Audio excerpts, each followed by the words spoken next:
Yes. All right. Well, what I say now, good afternoon to you all.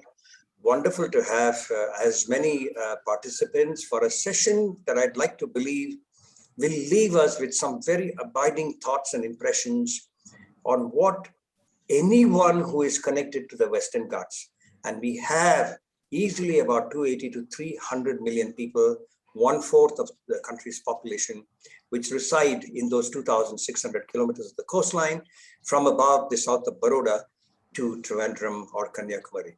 In that strip of land, which has been known to all of us as Parashuram Dham. In 1973-74, when the first stirrings of, of an ecological protest, shall we say, began in the Western Ghats, in those parts of the north of Kundapur and somewhere close to Kumta, Nagesh Hegde, a young man at the time of probably 30 years, decided to see how he would take up action of a certain kind to sensitize people in that area. The news in those years, and when media reach was much more limited than it is today, and the population of this country was approximately 1/2 of what it is today, he brought a certain kind of national impact that is still remembered by many people from the older generation who have been, also trying to see what we can do to nurture these ecological or natural ecosystems of the country. It's important for us to realize or understand, to many of you who are youngsters, I'm saying this, that between something like, say, 1860 to about 1900, the British chose to bring in 3 German directors general for the forest department. Now, the forest department and how the change of, community-owned systems in this country for about 2,000 years that we had, changed to these systems where the forest department usurped such lands and created, the kind of denudation of forest that happened between, I would reckon, about 1865 to 1947 when they left. And then what we did as Indians after that to only continue the process, left this country denuded, depleted of its forest to as little as 20% by the time it was 1970 or so. 1971 was the first ecological movement with Bahuguna, who died only last month, who was one of the, the last guardians of the Himalaya.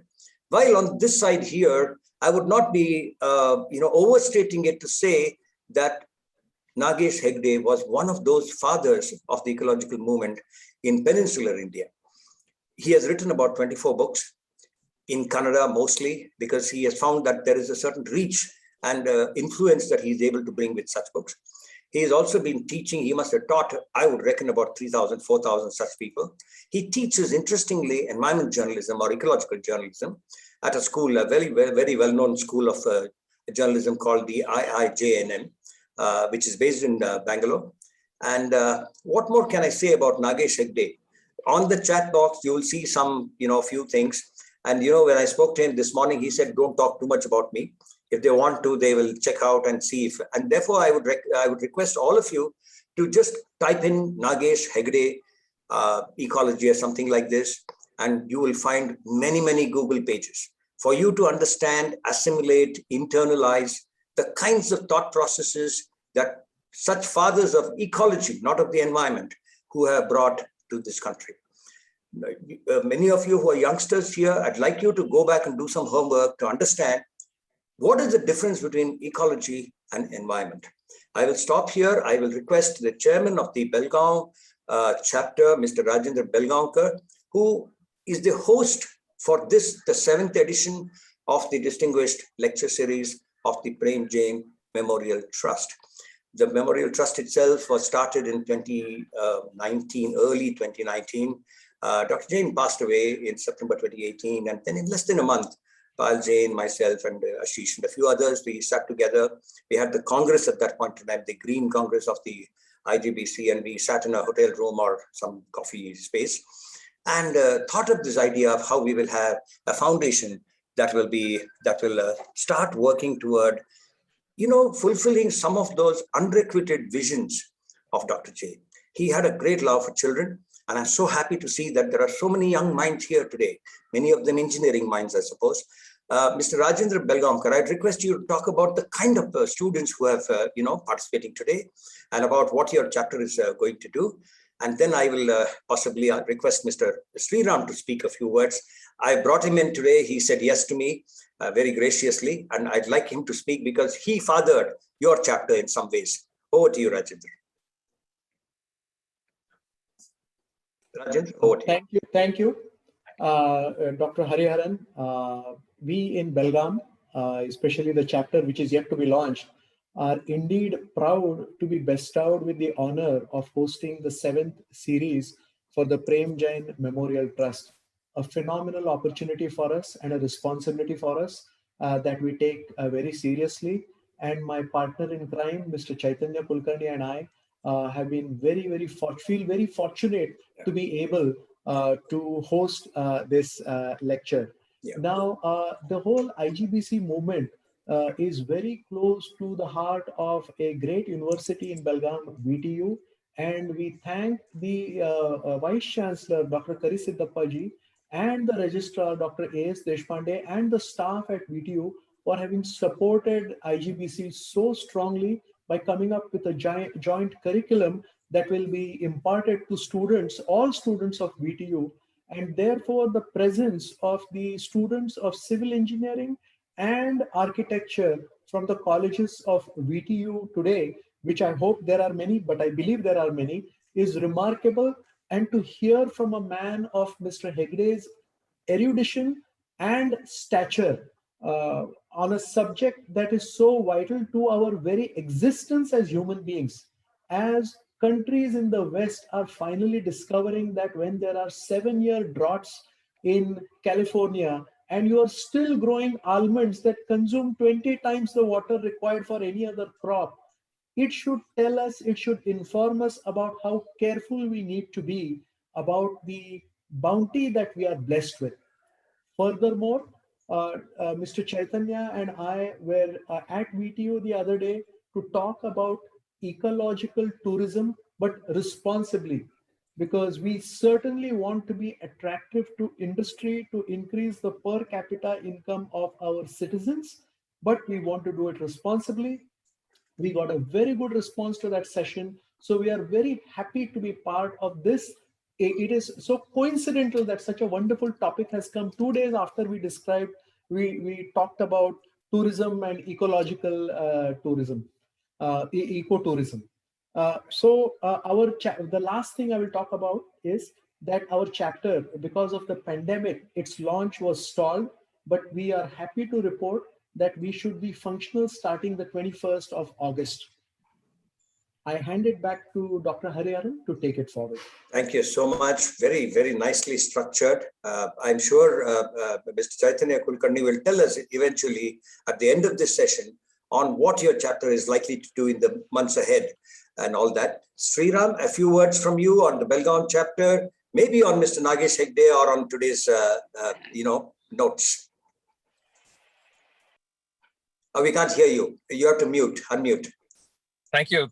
Thanks a lot, Doctor. It's always a pleasure to be on a session with you, and being on a session in memory of the great Dr. Prem Jain, who's very, very close to all of us and a father figure to me.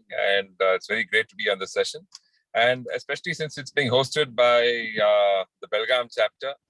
The Belgaum chapter is, I consider it as my baby because of course, the pandemic prevented us from having the official launch, but they've been doing lots of activities even without an official launch. So that is something which I think we have to really commend the Belgaum chapter on. Mr. Belgaumkar, he is a man with a lot of accomplishments. He holds an MBA from the US and has worked in many of the top corporates in the US and came back to India in 2005 and has really nurtured many enterprises, along the way. Even our distinguished speaker today, who's going to be speaking on filtration and the water aspect, is also nurtured by him. And he is, a great educationist, etc., etc. There's so many things we're talking about him, and we are really privileged to have him as the chair of the Belgaum chapter. And what more can I say about Chaitanya? Because Chaitanya has been, I always consider him to be my boy. And he's done so wonderfully well, gone on to become the chairman of Kridai Karnataka right now. He's the president of Kridai Karnataka. And I had the pleasure of actually installing him as the secretary of the Builders Association and also as the president of Kridai Belgaum. And now as the co-chair. He's also got a national role at CIW, right? Yes. He reminded me of it. He's got many hats which he's wearing on. He's a noted developer in the city of Belgaum, and he's been doing lots and lots of social work. So great to have these two as chair and co-chair. And my last word is about our distinguished speaker today, Mr. Nagesh Hegde. I never miss his columns whenever it appears. I always follow his columns. I'm a great fan of his. We had the great privilege of having him in Mysore a few years ago for our World Environment Month celebrations, and his talk that day was really wonderful. And that day we had actually Mrs. Arundhati Nag also there on the same platform when he was there, and both of them really stole the show. They spoke so wonderfully well. And I'll not take much time because now we've got a wonderful speaker, and after that a great entrepreneur to talk about. So thanks a lot for this opportunity, and congratulations, Belgaum. Thank you. You never fail us when it comes to, to inspiring a session. You leave everyone with a sense of strong anticipation. And I'm so glad that you know Nagesh. Nagesh and I go back, we're dear friends. I mean, my wife is a better friend of his than I am, shall we say, because they are also working colleagues. You facilitated his coming to Mysore at that time also. So. I did? Okay, I've forgotten that part. Okay. In fact, Aru is also a good friend, in her own ways. She and her dear husband, when he was alive, they're all friends of mine. When they were biking days, in 1981, 82, they had still not married at the time. And the only daughter is also, she mentored with us for some time in BCIL, I'd say some years ago. So, Aru is also known to me as well as, let us say, Nagesh is in some ways. Okay, now it's time for Nagesh Hegde to take over. He has promised us one of those very rapid fire sort of things. He's one of those very, very inspiring, wonderfully organized guys, when it comes to presenting. Over to you, Nagesh. Thank you so much for being with us today. Thanks for, finding time to be with us. Yeah. Thank you, Dr. Hari. It's so nice. In a way, it's rather unnerving. I don't know whom I should talk to because everybody seems to know so much about the Western Ghats. And thank you, Sriram ji, for recollecting my interaction with you 3 years back in Mysore. And thank you all for making this a little so informal in the beginning, at least. I am given about half an hour. You could make it 35 minutes. Doesn't matter. We have time. Yeah. So let me straight away go to my share screen. Okay. Yeah, share screen. Yeah, we can see. You need to put on view mode. Yeah. I have to make a little adjustment here. Right. Yes, there. There. Yeah, we got it. The main question here is what ails the Western Ghats? Anyway, thank you. Dr. Hariharan, you mentioned, you put me on a very high pedestal on the part of the Western Ghats. In fact, I don't want to take all that credit. I was born in the Western Ghats, but my interest in the ecology has been enhanced in the presence of Dr. Shivaram Karant. I was moving around with him, and Dr. Madhav Gadgil. I was visiting various villages in the Western Ghats and forest with him, Dr. Yellappa Reddy, and people, those NGOs, activists of the 1980s and 85s, 90s, those who have taken me also in the company, walking through the Western Ghats. So the interaction of me with the Western Ghats, birds and yes, tigers, elephants, and human beings is actually the credit goes to the Western Ghats itself. Now, when we come to talk about the basic question, what ails the Western Ghats? Well, there is not one ailment. There are many of them. We know it, and I don't know where from we should begin, but let's see. before knowing what ails the Western Ghats, we should know what are these Western Ghats, what are the basic characteristics. I know quite a lot of you all know it very well, but I expect that there are many more youngsters from within and from away from the Western Ghats who would like to know what it is all. In my next 25 minutes also, I'm going to briefly talk about different aspects. For example, the origin of the Western Ghats itself, and probably the various kinds of animals, plants are there. Just give a hint. And what are the impacts, both from within the in situ people and from outside people? What are the major events that have happened, and what are the major events that are happening now? I am going to show the impacts of development and the influence of the intellectuals. For example, I'm briefly going to talk about Dr. Madhav Gadgil and Dr. Kasturi Rangans. And at the end, I'll come to the influence of the planetary influence on the Western Ghats, this global warming, and what are its impacts. Lastly, as Dr. Hariharan suggested, what could be the way forward? How are we going to create a kind of a pathway for the protection and conservation of these things? So here we go. We all know that some 35 crore years ago, this entire planet did not have many continents at all. They were all together. It was called Pangea. You can see here, huddled in between Antarctica, Africa, South America, Australia. Here is India, here is Madagascar. I'll show it.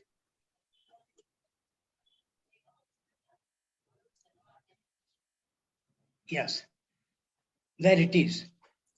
And for those who have not grasped it, yes, these are the different stages of the continental movement, continental drifting. Now we are here in this stage. Coming back again, yes, this was the early stage of the Pangeas, and slowly the drifting started. That's why, we can see the dinosaurs fossils in South America, Africa, India, and Australia also, in China also, because they were all together in those areas. Now we are here in the Western Ghats, are the most ancient landmass in our subcontinent. That's why it's very fragile. On the other hand, we have the Himalayas. It's fragile because it's very young and still it's growing. Two extremes, and both of them require vast interest in protecting and preserving them. Coming back to the Western Ghats, yes, we all know the basic statistics. It has got all kinds of ecological variations. In the upper Gujarat and part of Maharashtra and part of Goa, it is part of the Deccan Traps. That's why you can see the kind of chapati kind of things. When you come down to the south, they are the real original part of the Pangea. It's called Great Escarpment. It's like a wall all along the coast. And the whole Western Ghats is full of spectacular sceneries, rugged mountains, deep valleys, impressive waterfalls, and dense forests teeming with wildlife. And yes, we know that very interesting geological formations there, and very many deep caves are there. When you come to the ancient landmass, the remnant of the ancient landmass, we can see amazing things like quartz crystals. They are called the wugs, amethysts, and sometimes zeolites. Zeolites are a very low melting point minerals. You hold it in front of a flame, it melts away. Then these are the geological things. You have manganese, you have iron ore, you have bauxite, you have silymalane, you have chromium, you have cobalt, etc., etc. And yes, coming to the landform, the topography of that, it's amazing topography, which is modified, sculpted by the very basic elements like wind, rain, sunlight, and gravity. These are the very basic elements. And this is where we have present days, we have the best representatives of non-equatorial tropical evergreen forest. Not only evergreen, you have a whole sequence of them. Semi-evergreen forests are there. Dry deciduous forests are also there. And interestingly, there's a special kind of forest called different, we have shola forests also. And coming to them, I'm going quite fast. Coming to them, we have something like 140 mammal species, 500 bird species, 260 reptile species, 180 amphibians. Nearly 361 endemic plant species are there, tree species. Plus, of course, a number of shrubs, grasses, algae, fungi, but there are many of them are yet to be discovered. The interesting thing is that just 6% of the landmass of the subcontinent constitutes the Western Ghats, but it contains 30% of the plants, fish, birds, and mammals. Not only that, in fact, 50% of the entire country's amphibians and 67% of fish species are endemic to this region. Endemic means they're locally, you can't find anywhere else in this planet.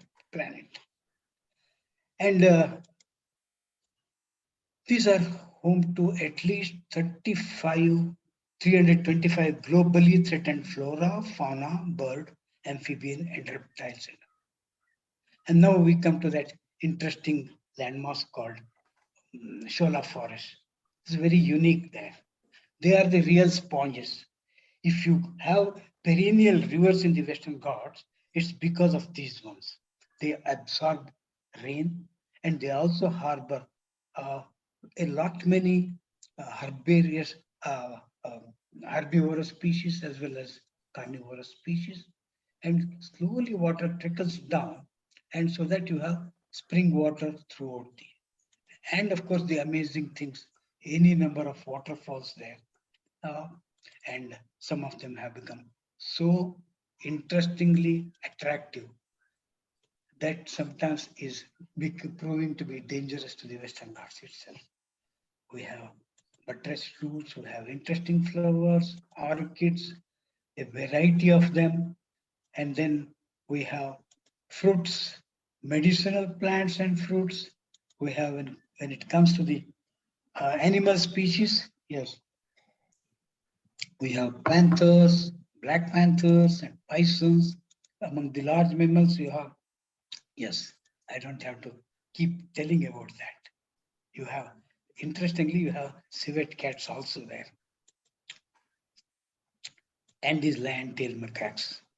Lion-tailed macaques and these Nilgiri are supposed to be the special one, very endemic one. Interestingly, the king cobra also is endemic in the same, it's confined to this. Of course, in certain parts of the Eastern Ghats, as well as in Indonesia and Malaysia, Sumatra also you find them. But this is a very, very, very specific kind of a cobra, which builds nest all around itself. And the only food that it consumes is another snake. Snakes are very essential nutrient for these cobras. And there are any number of varieties of snakes. And when it comes to birds, yes, we have hornbills, we have different kinds of species that are unique to us. And this one, the flying lizard, is made famous by a well-known Kannada author called Tejasvi. He made his first novel is about fetching or searching this and hunting this very ancient animal. That's why many people have been taking interest in the species of the Western Ghats. And this is the latest one among the spiders. There are nearly 300 to 400 varieties of them there.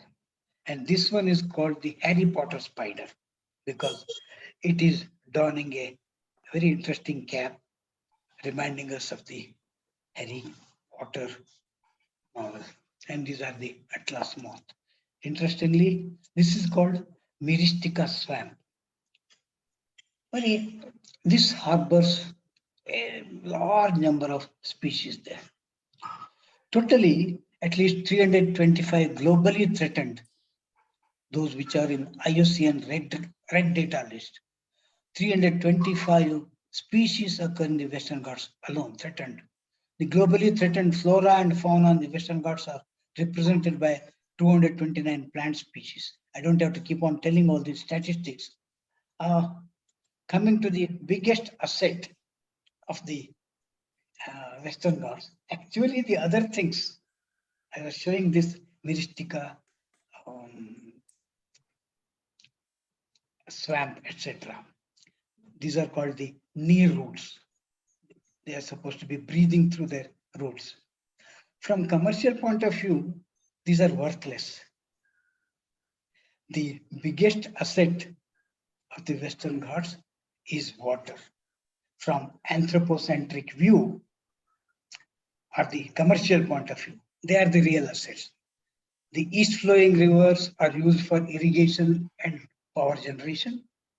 The west flowing ones are mainly for power generation, but also for fishing, sand mining, hunting, and tourism. I'll give one or two examples of how water is becoming used and reused and reused for generation of electricity at the cost of the local ecosystem. This is one small river, Kali River, hardly 160 kilometers long. As a crow flies, it's just about 60 kilometers from Karwar. It originates in the Castle Rocks. But it has got, look at Super Dam, Bomnalli Pickup Dam, Tattihalla Dam, Nagzari Powerhouse, and yes, Kodasalli Dam and Kadra Dam, and a nuclear reactor. Such a small area, such a small but ecologically immensely sensitive area, having so many mega projects within that area. You can imagine how vulnerable could the ecosystem be. And there is another example. This example is prime because upon seeing this waterfall, our great engineer, M. Vishweshwarya, was supposed to have said, what a waste of energy. You know, this is, okay, you have taken almost all the energy from the major rivers like Kali, Sharavati, Kaveri, also Krishna, Tungabhadra, etc., etc. And now you are looking for smaller rivers, smaller streams, which are left out of the purview of the irrigation engineers so far. There has been a series of attempts to turn west flowing rivers towards the east, so to satisfy the dry areas there. And we have, actually, it is the water politics. Just as the Western Ghats ecosystem is a regional thing, it's being used to create rift, to entice to stir up the emotion of the people, mostly by the politicians. You know that the river disputes, we have river disputes with Goa, Maharashtra, Telangana, Andhra, Tamil Nadu, almost everybody. And when it really comes to, for example, the latest one is Mahadai. Nobody wants to know whether Mahadai is really needed to our people or not. Can we find alternatives? Nobody wants to know because they want to stir up the emotions of the people. These are the way we are utilizing the Western Ghats for our purpose.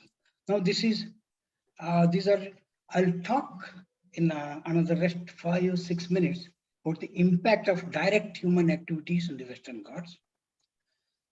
Later on, impact of the global impact of the climate change. Direct impact is, of course, the agriculture and temples tourism. Yes, construction activities, power generation, irrigation, yes. And latest one is sand mining and last granite month mining, etc. lockdown Can you please mute whoever Devrati or whatever, this is rude. Please block them. Thank you. Thank you. Sorry, Nagesh Hegde. That's all right. Apologies. Oh, no, it's all right. Okay, yeah. Let me begin with the agriculture. Yes, the modern agriculture has brought with it enormous amount of fertilizers and pesticides. We know the result. If you go to Mysore, Srinagarpatna, hardly you see water at all during the summer days. Most of it is because of the excessive urea and DAP and other fertilizers being sown. The same thing is happening around various hills and valleys in the agricultural stretches in the Western Ghats. Excess nutrients flowing down into that. And of course, human activities. We know that in India, forests cannot catch fire on their own. Only human beings are the reasons for catching for these fire episodes. And because of this and because of too much of human activity, we have various invasive species like Parthenium. These are depriving the local herbivorous animals of their major fodder. And we have Lantana spreading everywhere in almost all the reserve forests also. And interestingly, just as the Western Ghats was the main reason for the beginning of the ecological movement in India, right from Silent Valley, Western Ghat also is the prime example of one major viral disease spreading from there. We have zoonotic diseases. We have Casanova forest. Anyway, let me come back to the people's utilization of the Western Ghats. Tourism is developing, and of course, because of the rapid flowing rivers, adventure seeking tourist industries also. These are the common people's level. At the industrial level, we know what all things were happening. We are putting them back into the past because I'll tell that a little later on. But now currently, the river diversion, for example, Ethinole, despite all this awareness related to the Western Ghats, despite all these alternate possibilities of providing water through rainwater harvesting, recycling of the things, but still people want west flowing rivers to come to the Maidan areas. And for that, the amount of destruction that you see, plus, yes, alternate during the Kaiga movement, we are talking about some 16 different alternates: solar energy, wind energy, microhydel. Somebody caught up with microhydel, and the microhydel themselves are creating huge disasters there in the Western Ghats. Plus the developmental projects, highways, power grids, railway lines, and yes, and the number is increasing. There are 12 more projects proposed, and 3 projects are ongoing now. 21 lakh trees are destined to be destroyed there. This is, we cannot categorize them as, they are not industrial ones. They are not red labeled ones. Therefore, yes, communication. River diversion is for drinking water. So you find some legal loopholes and you try to go there, venture into that. Ultimately, yes, those species there are the victims. There are 6 main threats to the Western Ghats.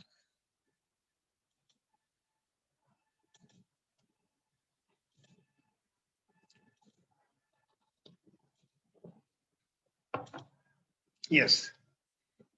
And apart from that, the government approved developmental activities have caused 41% decline in evergreen forests of the central Western Ghats. That was last year, Deccan Herald had published. These are the government approved ones. Of course, at the global level, yes, UNESCO is trying to convince the people that we must protect them, we must preserve them. They have recognized 39 spots as the World Heritage Spots. And then, yeah, there were some initiatives. Then we come to the Western Ghats ecology conservation efforts. There was Madhav Gadgil report. Madhav Gadgil report was initiated by the then Minister for Environment and Ecology, Jairam Ramesh. But government did not like Madhav Gadgil's report. In fact, they didn't want to publish it at all. They didn't want to make it available to the common people. Although Madhav Gadgil told that this report should be translated into local languages, it should be discussed at the panchayat level, etc., etc. No, it was not available. Why at the local level, at the state level, even at the national level? Somebody had to fight in Delhi High Court and then get that report out. But then it was too strong for the industries, so they produced another watered down report by Kasturi Rangan. Even that also, you know what Kasturi Rangan report says, you preserve those national parks, wildlife sanctuaries, tiger reserves, and another 20% of them. The rest will be cultural landscapes. You don't have to have any intervention at all. That is yes, in a way, very diluted version of that. Yes, there are already conservation efforts going on by government departments, various departments. But what about the rest? Hardly 4% of the land mass contains these preserved or protected area. The remaining 96% is very vulnerable. And vulnerable not only because of the common man, people's requirement, it's because of the industries, corporate houses.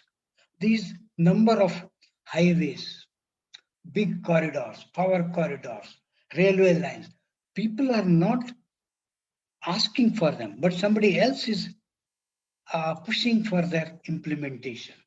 And they are the people. I don't want to say that they are all thugs or they are mafias, but they're very happy. Yeah? Contractors, timber mafia, transport, mining, mini hydrolums, resort developers, encroachers, and of course the politicians. What do? Together, they have been stalling implementation of even the diluted version of the Western Ghats Kasturi Rangan report. The central government, as if it's a formality, it has been sending notices again to the state governments, and even the last notice, ultimate notice, was ignored by at least Karnataka. You know, Karnataka is the main one. 65% is within Karnataka state. Kerala, of course, is slightly willing. Goa is pushing for, at least the activists of Goa is pushing for implementation of Kasturi Rangan report. But Karnataka is now in the preparing to go to the Supreme Court, asking for complete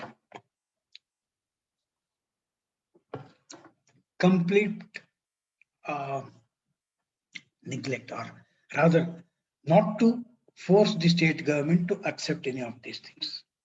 That is one thing. Now let's see how much time. This is the Western Ghats and these are the cities, urban area. How are we using them? All kinds of materials are coming to the cities: water, timber, electricity, granite, sand, honey, orchid, genetic resources, yes, etc., etc. And what we send back to the nature? Yes, guns, bullets, dynamites, gutka, chemical poisons, bottles, plastic. These are the things. Now, these are the human impact. Now, let me talk about the impact of global climate change. I don't have to say much again. We have been calling global warming, but now the consensus is that it's not global warming anymore. It is global heating. It's not climate change anymore. It's climate crisis. And who is responsible? All those petro corporate powers, the entire fossil fuel industry. You cannot, the whole planet is in the grip of that. And I'll show you how various forces of nature are acting upon. Rather, they are expressing enhanced activity, which is creating problems now.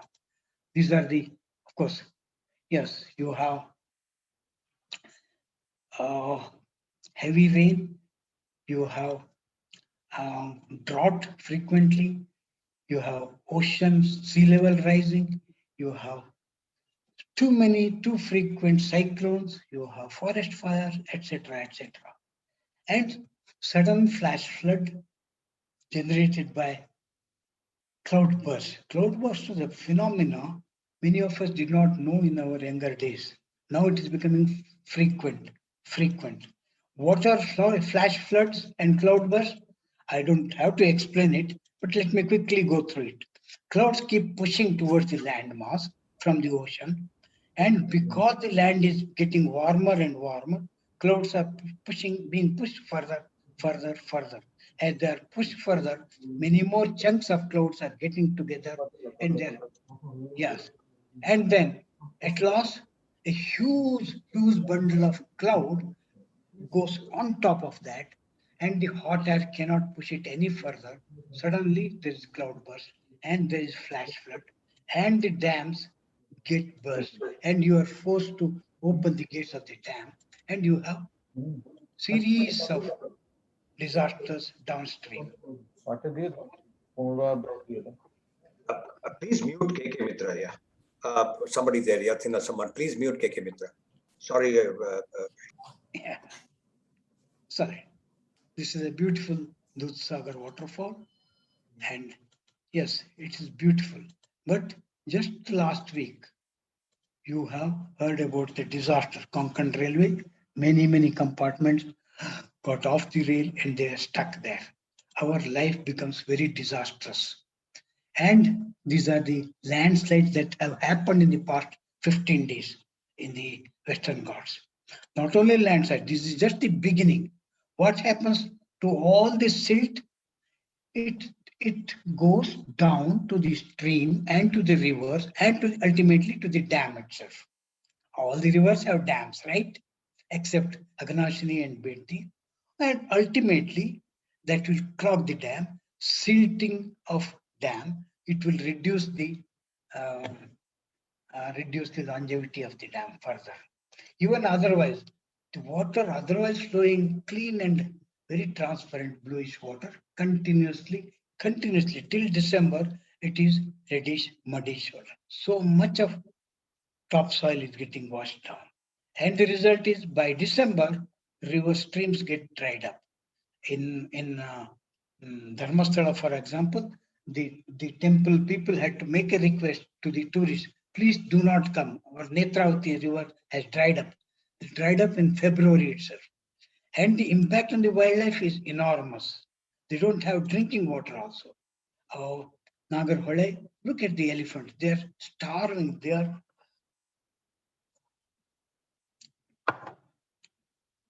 thirsty, and now the forest department people are forced to drill bore wells right in the middle of the forest.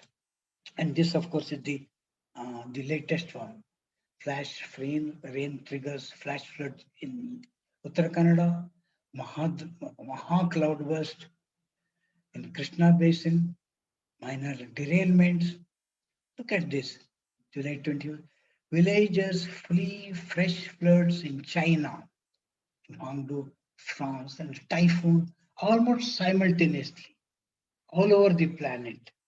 you can see, you can feel, you can hear series of disasters. And we are the first generation to feel the impact of climate change, and could be the last generation that can actually do something about it. Do something about it. Why is it so important? Because wildlife is remaining only in 3% of India's total landmass, and only 1% is remaining in the protected areas. There are three important reasons why we should save the Western Ghats. One, it can protect a large part of India from the impact of climate change.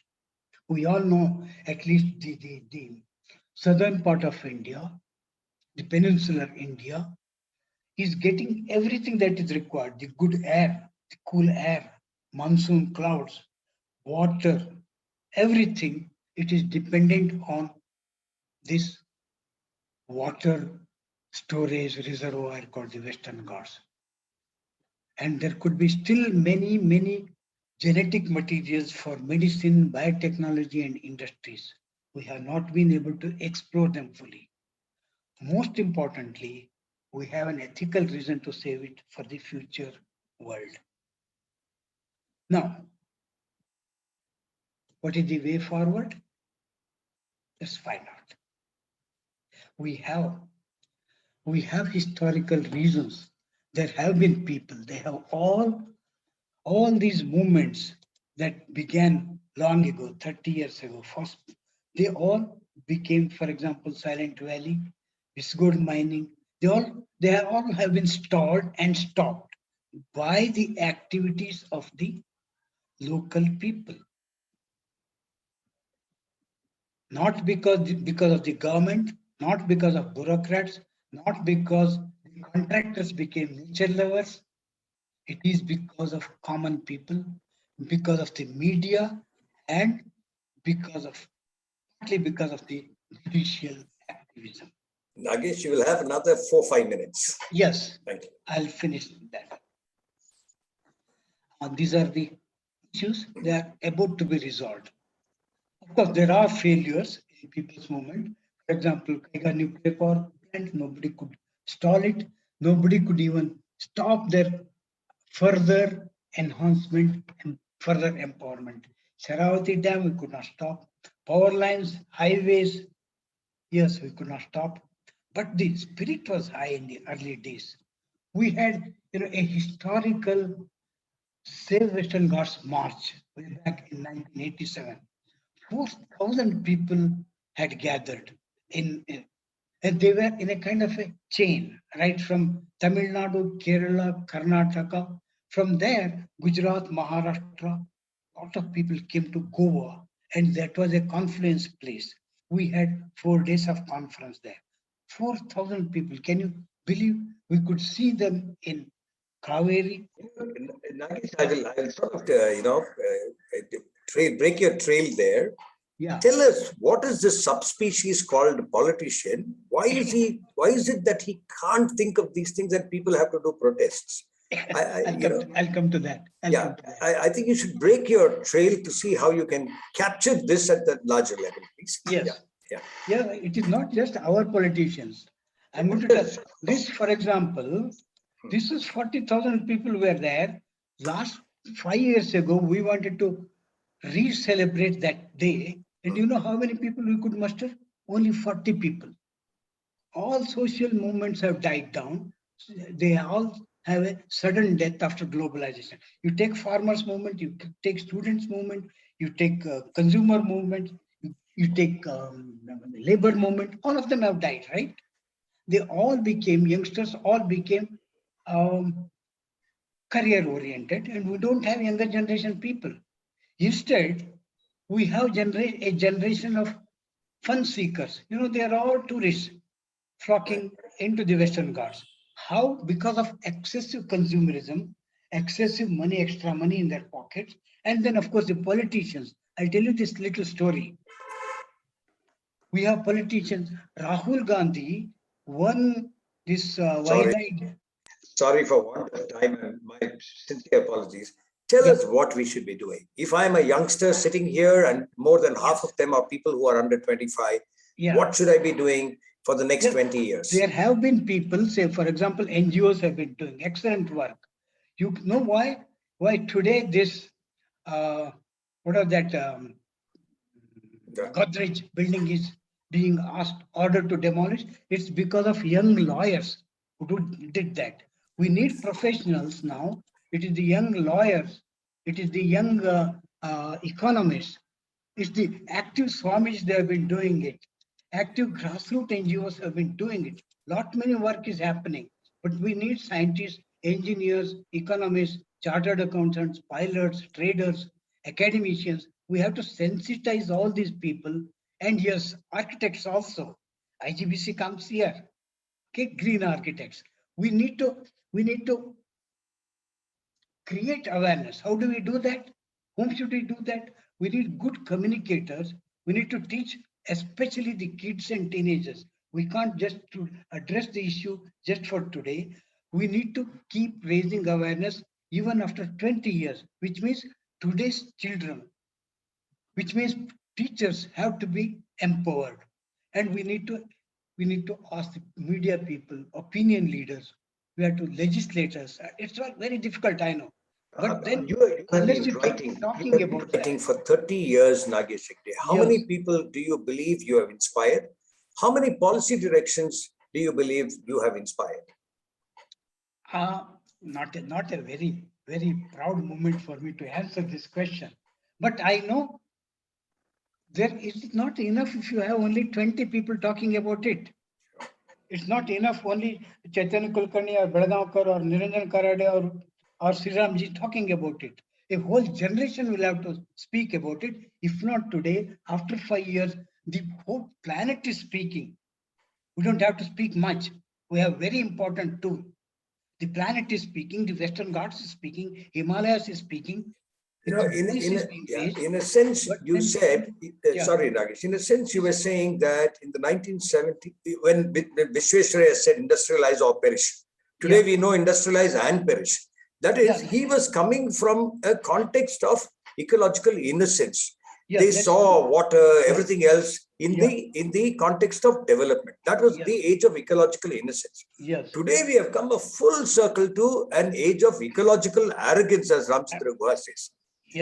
So how do we break this arrogance in this small minority of people who rule us? I will say, not even govern us. Nobody seems to be governing us. They're all ruling us. No. Shasaka, for instance, Shasak in Kannada or in Hindi means a ruler. You know, I thought these were elected people who are supposed to govern. Yes, correct. But there are some sensitive people and some influential people.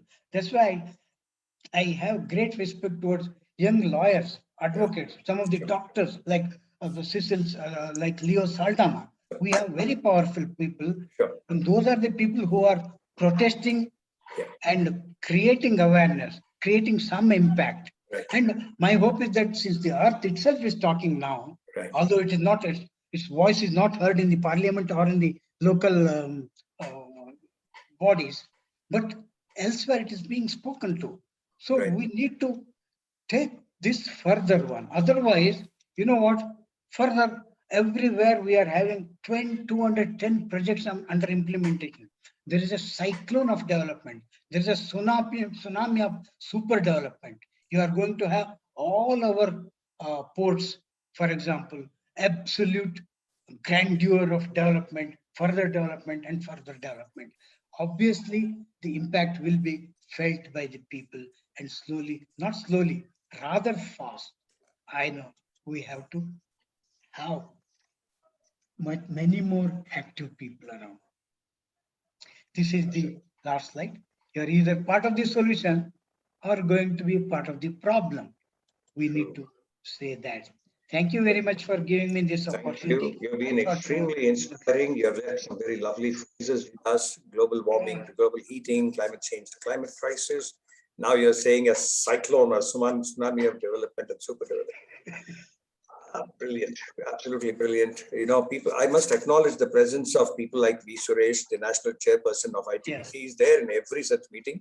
is a powerhouse of energy for the movement. I'm glad that you mentioned IGBC. The second is, I must also acknowledge the presence of Roshni Udyawar from Bombay. She's been doing something called the Institute of IAER, Environment Research, for the last 2-3 years, but for the last 25 years, she's been dedicated to some very, very lovely work. Nagesh, I must get you to interact with her. And the Belgaum chapter, I will see how you can also interact with Dr. Roshni Udyawar. She's here, but she can't speak. She's in the attendee group. Luke Dhanraj of the WOW movement in Bangalore, thank you for being here. Usha Kini, Vasant Kini, many others here from the WOW group who are here. Jaimini Oberoi, I don't know how you found the time, despite the minor crisis you had as you were returning to Jaipur. Thank you for your commitment. It shows what it takes, to be present. Thank you, Jaimini, for being here today. Happy people, you said about all these wonderful people called contractors and the marauders, Happy people, Nagesh Hegde said. I don't quite know how to respond to these things. KK Mitra, who is the host for the next session, he's from ISRE, not so much from IGBC. He's speaking from Kolkata today. And KK Mitra, can I request you to possibly speak very briefly on what Nagesh Hegde's reflections meant for you, and what do you think you will want to present to push these frontiers of environment thinking in your next session that Kolkata is going to be presenting for us. Yeah. Thank you, Dr. Hariharan, and what a lovely presentation by Nagesh Saab. So it has enlightened so many facts, which I'm sure many of the people must have rejuvenated their knowledge and whatever sphere there. Now, the next presentation, which is planned at Kolkata, it is directly in touch related to the environment, but it is related to the construction industry. Nowadays construction is a booming industry in the country. Maybe it's for buildings, it's for the main superstructure industry, but everywhere there's a lot of challenges from the environment. We want to conserve the environment, but yet we want to do the construction. So there is a big requirement to do an environment impact analysis, EIA. So you need to have an environment study. You need to know what is going to be the impact and what are the reasons why it is happening and how you can overcome that. So you need to understand it very, very deeply. What are the reasons for the assessment? Why do you need to do the assessment? Who are the people who are going to do the assessment? What are the authorities involved and how you can overcome? So it's altogether environment and management plan for the implementation. You have done the assessment, fine. But do you find it difficult? Okay. Would you also be covering something on the larger ecosystem challenge of Kolkata's wetlands, or are you going to be? First, it will be a general, then it will be specifically to the Kolkata eastern part of India, which has a lot of water bodies, which has a lot of conservation of the water system, and it is slowly getting depleted. So how we can conserve that and how can we have a very effective management? That is the background we have for the. To those of you who have not yet read the notes on the chat box, KK Mitra is on the governing council of the Prem Jain Memorial Trust, of course, apart from which he is the head of that old venerable company called Lloyd Insulation. He's the CEO India, and he's been in the business of cooling buildings and a lot of other things to do with buildings for at least the last 35 years or so. He looks young, but he's not as young in terms of the experience that he carries in the industry. Thank you, KK, for being here with us today. And we look forward to what you will present. But, many of those thoughts from Nagesh's, shall we say, lecture still ring in my head. But I would say that people like the person who's going to speak now after this for the next, say, 15 minutes or so, and I will request the chairperson of Belgaum to take over here and to introduce Niranjan Karagi and see what Niranjan will want to present in the next 15 minutes. You'll see how some in the new age Indian entrepreneurship categories are beginning to respond to these challenges. Over to you, Rajendra. Thank you, Dr. Hariharan, again. After the powerhouse presentation by Shri Hegde, which was very, very beautiful, it is my pleasure and privilege to introduce to you a younger person who too ties into what Mr. Hegde is into. He's into saving water, using water efficiently at a low cost. So let me just share a brief 1.5 minute video about him and then request him to tell us his story. Just give me 1 second. In fact, if any of you बेलगाम में निरंजन कारगी ने possibly दुनिया का सबसे सस्ता water filter बना लिया, जिसकी cost सिर्फ 30 रुपए। दैट्स राइट, ओनली 30 रुपए। पर क्या ये फिल्टर इफेक्टिव है? ये कितने लीटर पानी फिल्टर कर सकता है? और Niranjan The audio is very poor. The audio is very poor, Rajendra. Kargi ने पॉसिबली दुनिया का सबसे Raj, the audio is very poor. Maybe you want to skip it. Okay, fine. Sure. No problem. No problem. I understand. So let me. What has happened is because the links of internet in Belgaum today in his location were not good. I have called him to present it with me. So he's with me. So within a second, I will launch the PPT. This Niranjan is a young graduate, engineering graduate from Belgaum, but got into entrepreneurship while he was in engineering, and comes from a middle-class family and was never expected to form his own enterprise, was always expected to land up in a job in Bangalore. But he, thanks to his passion, he is an entrepreneur. So I bring to you the presentation by Niranjan. In a minute, we will launch his presentation. And then Niranjan will take over and I'll come back.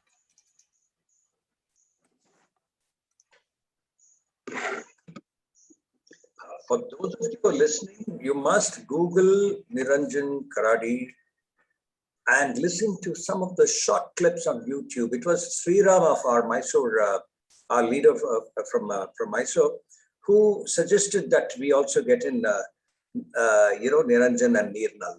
Go on, please. Niranjan, I will move aside, and Niranjan will tell you his story. Yes. So firstly, I want to thank Prem Jain Memorable Trust for calling me and inviting me for such a wonderful platform and present and share my startup journey in front of you all. It was a great, insightful, inspiration story from Nagesh sir. Thank you for the wonderful description about the Western Ghat, because we do use the Western Ghat materials like raw materials like zeolite and carbon and etc. for you making the water filters. Yes. As we all know, 70% of the body contains water. So why drink contaminated water? Here we came up with a solution, Nirnal, purity in your pocket. So I come from very humble family. So my dad is a businessman and he wanted me not to come back into a business. He wanted me to go for 9-to-5 job, and my elder brothers are there working in different MLC companies. He wanted me to do, because we see nowadays there are ups and downs into the business, and he wanted me to lead a normal life like others. And after my engineering, so he was expecting me to do a job, but I thought I have 1 year of, when I started my journey of enterprise, it was in 3rd year of my engineering, and I thought like I have 1 year to just make him believe that I should come up with a solution and make him understand that where I can set up a business and make it go in a big way. And this is how I started. From younger, my school days, I used to do small things like fixing unworking device. Probably it would work sometime, it would fail sometime, but that was passion, like where it pulled me to come up with couple of projects, like doing like small things. And from this, I built a small project initial that was a hydrogen kit. As we all know, like a lot of people have done already research on hydrogen, but it was small effort from my end to put and come up with a one product like. So here we were using water as a fuel and generating hydrogen, and this hydrogen was used in fuel cell. It was used in hydrogen welding, and the oxygen was split. So it was simple method, like we were using electrolysis, separating hydrogen and oxygen was stored in one container. We thought like this oxygen can be used in future for hospitals and all. But today's era, I can see that there is huge demand for oxygen as well. And this was a small effort where I started and was recognized by Deshpande Foundation when I was in second year of engineering. One fine day, there was one incident in my life where I had to come up with water filters. What was that incident? Like, I would like to share you in front of you all. It was in third year of my engineering. There is government school in front of my home where we used to go to play. And when I saw those, because I was a boy from middle class family, I never felt a problem for safe drinking water. But when I saw those kids drinking a contaminated from the overhead tank, I thought like we would donate something like water filters for them. But when I went into the market to buy the filters, we all know the prices were touching the sky. And that point of time, I decided like I should come up with my own product, which can fit for like all, as we all know, like in general, like we use the PET bottles. So we were traveling, we use the PET bottles, or we can connect a filter for the tap.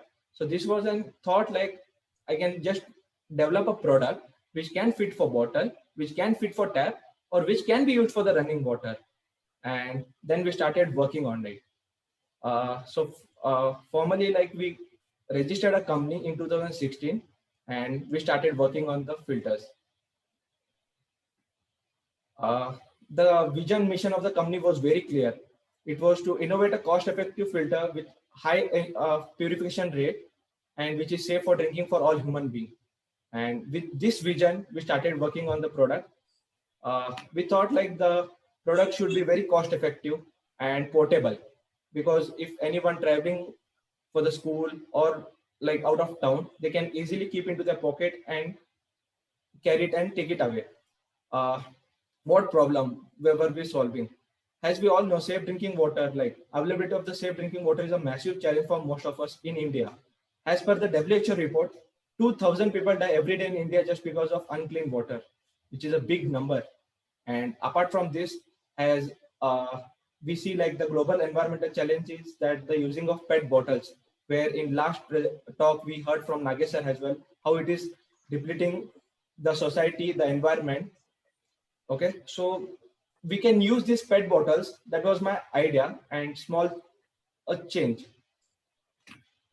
So we built a portable device, a cost-effective filter which can carry anywhere, anytime, and this can be fixed for any PET bottles, which as of now we use that PET bottles. Usually what we do is like we drink and crush it and throw away, which is environmental challenge what we are facing. And this filter can fix for those PET bottles and can be used. Yes. So journey began from the idea phase. So this was a prototype, what we built during my engineering days, college days. It was just the idea, and later the prototype. To build the prototype, we used the 3D models. And after the prototype, we were looking for the funds, where the Deshpande Foundation helped us with just giving us 6,000 rupees. And yes, from that 6,000, we built a small prototype, and we just launched it into the Belgaum, like for the government schools and all. Which after my engineering, after my classes, I used to go and just start selling it in the government schools. And during that point of time, we were selling the filters for 20 rupees, just 20 rupees. And the capacity of that was 100 liters. Okay. After that, we got a couple of feedbacks. It was positive as well as negative. We took that feedbacks as a positive and we changed it in a different way. And the models were changed.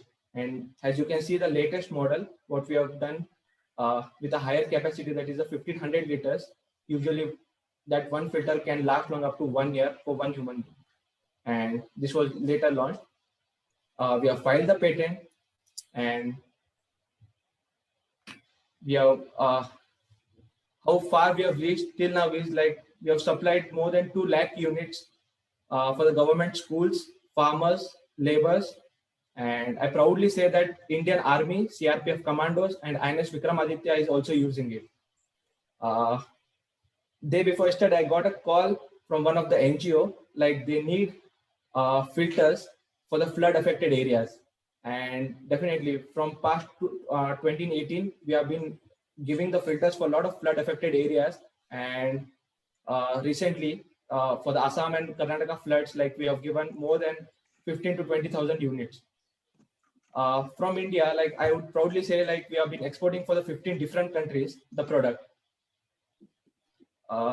It was like the journey from my engineering, like selling the product at 20 rupees.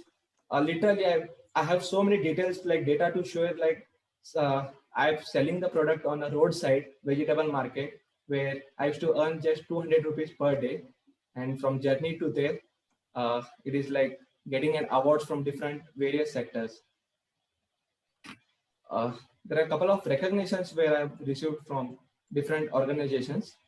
And I would like to share one incident that is from the government of Karnataka Elevate 100.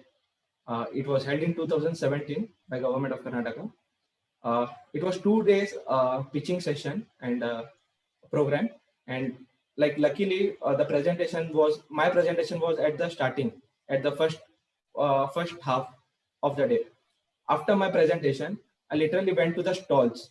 After going to the stalls, like I felt like there were a couple of so many other competitors, I can say, like BTech and the MTech people from the IIT, because I was graduated from a local college in Belgaum.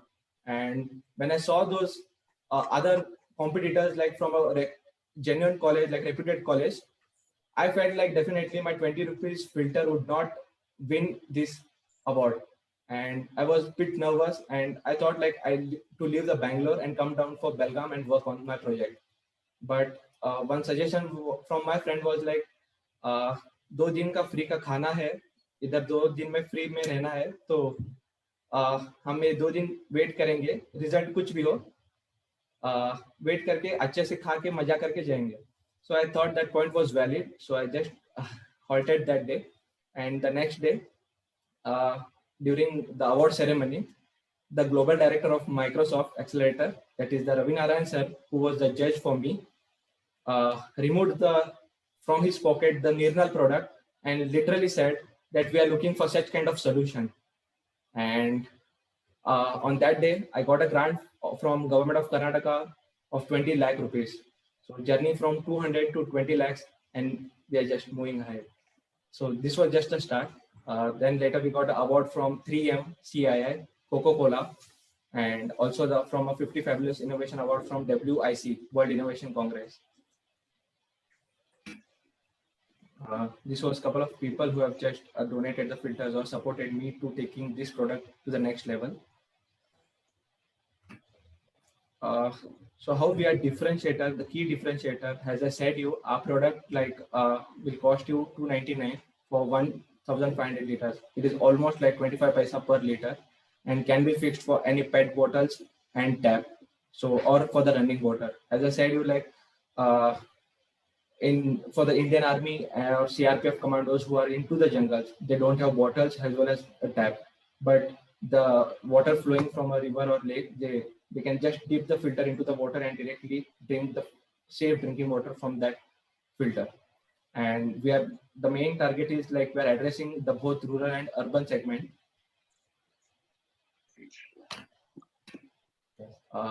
We have a great team who has been supporting. So it was I who alone started, and later who my family who supported me in this venture, and my younger brother and other who slowly, one by one, the team started adding on. And as of now, we are 10 people working on this project. These are a couple of our products. So the vision was very clear, like whatever the products we are building should not use any electricity nor waste a single drop of water. Here are like testimonials, like example, we have fixed the products in like apartments, in school, colleges, and hostels. Example like from Deshpande Foundation, where the girls hostel contains 500 students, and our filter is set up. So it's like working since 3 years. So the filter does not use any electricity. That is the main goal of the vision of creating such products, does not use electricity, does not waste a single drop of water, and it is maintenance free. And lastly, I can say is very cost effective. How old are you, Niranjan? Niranjan, can you hear me? Yes, sir, I can hear you. How old are you? Should I ask you this question? Are you embarrassed? No? 25 years old. Stop shaking. 34. Okay. You have a lot to thank Raj sir also for. Is that right? You have a lot to thank Rajendra sir also for these things. Yes. Okay. Sriram, are you there still? Sriram? No, he's not there. Over to you, Chaitanya Kulkarni, for, no, I didn't hear it.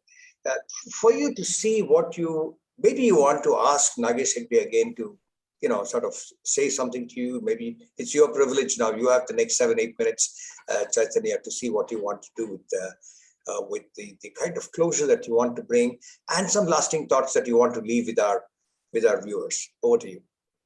Thank you, Aran sir. Nagesh, it was really a wonderful presentation that we could see. And I was just looking at all the chat box, the way people are responding. It's really wonderful. And it was a very nice presentation with all the colorful pictures. It was really exciting.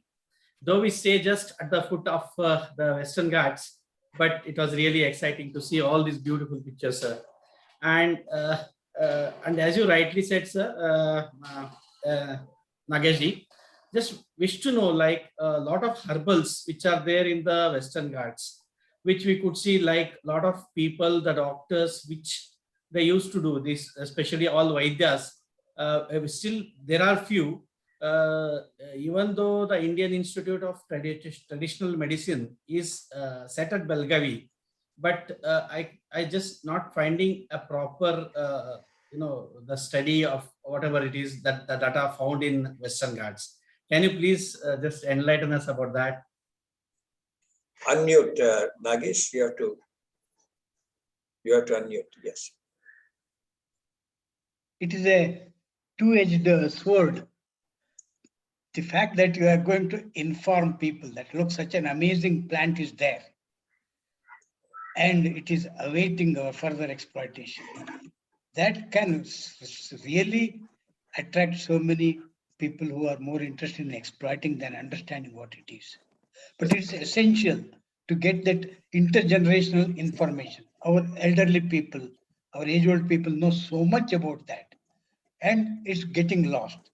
One thing is that what Dr. Madhav Gadgil used to say is that if you don't use it, you lose it. So you have to keep reminding people that such a useful thing is there. You have to keep it, not only, even if it is endemic, you bring it not in situ, you bring it to your place and develop it further. Instead of exploiting it there, cutting it further. As I already showed you one slide, which is about Garcinia. Garcinia grows only in the forest, and there's a huge demand for it. And now it's being exported because it's touted to be a weight-reducing chemical. So instead of sending people to the forest to exploit that further, we should have asked the forest people or the botanists and scientists whether you can transfer it to the local people so that it can be a kind of a employment generation process also. Afforestation in the deserted, degraded areas. There could be many, many such things. And herbal things, I told you already, a lot of genetic experts are combing the Western Ghats for unusual chemicals that are there hidden in the plants. It's one way, it's very good. But telling that to the public, look, oh, here they have found one. That could be a way for further exploitation of it. In Chaitanya, I must say, add to this that in 1984-85, a man called Hugh Swift, H-U-G-H Swift, wrote a book on his Himalayan travels. He'd been traveling from the mid-1950s. This book was about 600 pages of various treks that you can explore in the between the middle and the Great Himalayan region. And you know what he did? In his preface, he writes, and I'm sure the book is available. I read it last probably 92 or 93. He says there are many of these paths and treks that I have not written about because I do not want people to go in there. Like Nagesh is saying, that difference between exploiting and understanding. They go on the pretext of understanding. Many of them did between the 1850s and 1900s. And you know what has happened in terms of exploitation. And therefore, I think those are very sage words from Madhav Gadgil of, you know, if you don't use it, you lose it. That's on one side. And yet you can't be understanding it for exploiting it. You know? Rajpal Navalkar has been putting up some very lovely reflections for all of you. Please check them out on your chat box. Back to you, Chaitanya. But Nageshji, just really, you have touched us by your wonderful presentation. And we definitely, myself and Raj, will really look forward, once the pandemic settles. I think we must have you at Belgavi for one of your presentations, sir. Slow presentation, not like a yes, super sir. He needs 12 hours. He needs 12 hours, and with a workshop where there are discussions. I really mean that seriously, because some of these thinkers can't be boxed into some 35 minutes and 40 minutes. You know this. I mean, you're all yourselves speakers. Yeah, sorry, go on. And it was so wonderful. Then when Hariharan said that, you have only 5 minutes left, we were just a bit upset about that, because it was so wonderful and so nice presentation was happening. And we just, we thought that it was already 30 minutes. But we are very thankful to you, Nageshji. And definitely, we assure you, myself, on behalf of IGBC and IGBC Belgavi chapter, we will see that the people will start talking about this. Even the Western Ghat will also talking about this, and the entire planet will surely talk about this, sir. Definitely, and we're thankful for you and to be there with us today. It's really wonderful. Thank you all for giving me this platform. Thank you so much. Yeah. Thank you. And Thank you, Payal, do you want to share some quick thoughts? You can always say no or remain silent.